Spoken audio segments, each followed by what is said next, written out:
Work chose stability over performance. Work has stopped pretending it is about work.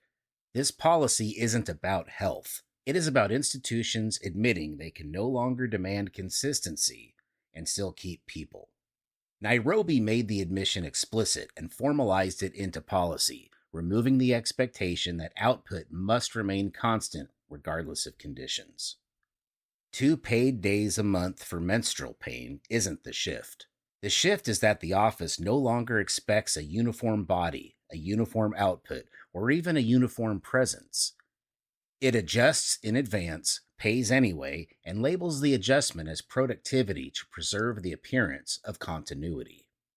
They call it productivity because the alternative is to admit the standard collapsed. The governor's defense, more than one person for each role, reveals the structure underneath. Roles are no longer precise or fixed. They are padded, duplicated, and designed to absorb absence without disruption.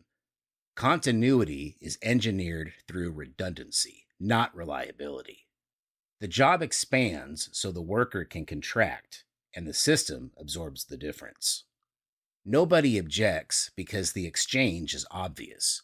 Workers get flexibility without penalty. Institutions get predictability without conflict.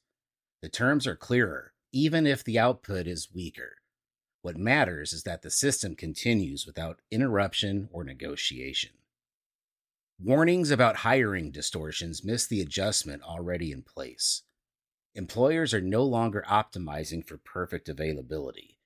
They are optimizing for managed absence. A scheduled gap is easier to absorb than an unpredictable one. This policy converts disruption into a fixed input, which makes it easier to plan around and justify internally. The older model demanded constant presence. That requirement is gone. Not softened, not debated, removed. The expectation of uninterrupted output has been replaced with structured inconsistency that can be forecast, budgeted, and normalized.